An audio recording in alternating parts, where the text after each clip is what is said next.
राजेंद्र सिंह साहब, यानी अब जैसे को तैसा टिट फॉर टैट की नीति जो है वो अपनानी पड़ेगी।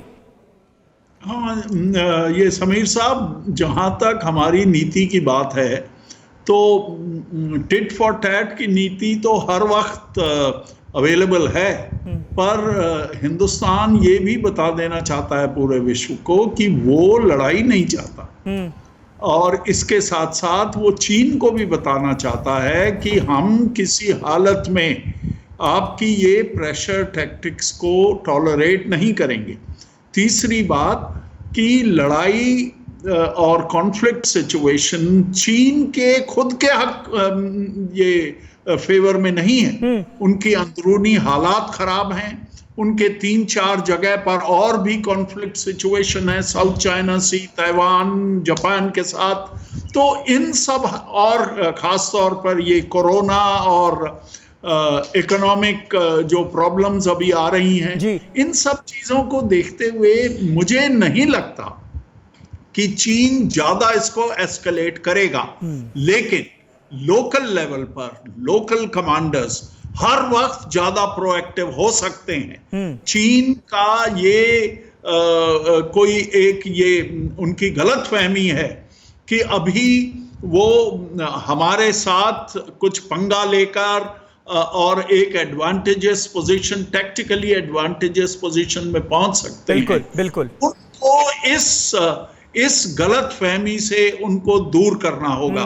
हमारी फौज इस गलतफहमी को दूर करने के लिए पूरी केपेबल है। और जहां तक हमारी टैक्टिक्स की बात है कि हमें कहां से जाना है, कैसे करना है, ये लोकल कमांडर्स काफी कॉम्पिटेंट लोकल कमांडर्स हैं। याद रखिए कि हमारी फौज पिछले कई दशकों से एक कॉन्फ्लिक्ट सिचुएशन से गुजर रही है। कारगिल लड़ाई हुई, हमारी LAC पे काफी फायरिंग होती रहती हैं। ठीक है, हमने इससे पहले श्रीलंका और बाकी बिल्कुल सही बात आप कर रहे हैं राजेंद्र जी। ब्रिगेडियर दत्ता के पास मैं जाऊं, लेकिन उससे पहले अपने दर्शकों को इस वक्त की सबसे बड़ी खबर एक बार फिर से बता दें। किस तरह से भारत और चीन के बीच टकराव की स्थिति और ज्यादा गंभीर होती हुई नजर आ रही है, क्योंकि LAC पर 29 और 30 अगस्त की दरमियानी रात एक बार फिर हिंदुस्तान और चीन के सैनिकों के बीच झड़प की नौबत आ गई। दरअसल हुआ क्या, पैंगोंग त्सो का जो दक्षिणी इलाका है वहां पर कब्जे की कोशिश की जाती है PLA की तरफ से।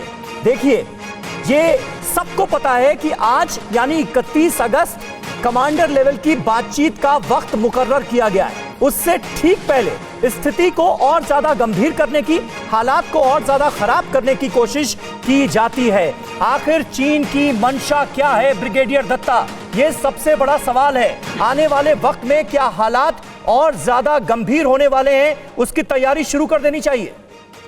बिल्कुल आपने ठीक कहा, क्योंकि जिस तरह की चीन की ये हरकतें बॉर्डर पे हो रही हैं, हमें बिल्कुल तैयार रहना चाहिए। और भारतीय सेना ने अपनी पूरी तैयारी कर ली है जी। जिस तरह की एडवांस विंटर स्टॉकिंग होती है, चाहे वो राशन हो, चाहे वो गोला बारूद हो, उन सब चीजों की जो एडवांस विंटर स्टॉकिंग है वो तकरीबन 1 साल तक की गई है। पहले हम करीब 7 से 8 महीने तक की ये किया करते थे।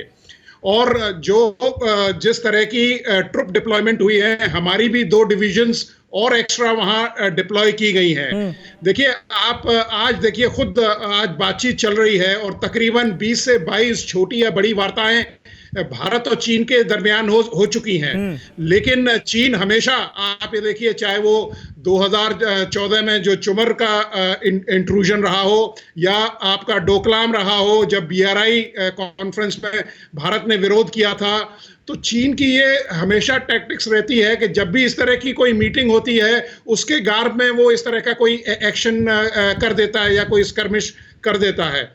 पैंगोंग त्सो में हमें खास ध्यान देना पड़ेगा, देप्सांग बल्ज में हमें खास ध्यान देना पड़ेगा। और देखिए, अगर आप पुराना इतिहास या तारीख में जाएं तो चीन ने हमेशा सर्दियों को या विंटर जो सीजन है उसको चुना अटैक के लिए। तो आने वाले 2 या 3 महीने हमारे लिए काफी मतलब चैलेंजिंग रहेंगे और भारतीय सेना इसके लिए तैयार है। साजो सामान, इक्विपमेंट, गोला बारूद, हर किस्म की जो फॉरवर्ड स्टेजिंग है वो कर दी गई है और चिंता का कोई विषय हमारे देश को या हमारी सेना के लिए होना नहीं चाहिए। लेकिन यस, हमें एग्रेसिव डिफेंस अख्तियार करना चाहिए। अग्रेसिव डिफेंस अख्तियार करने की जरूरत है। फिक्र आपकी, सोमवार से शुक्रवार रात 9 बजे सिर्फ TV9 भारतवर्ष पर।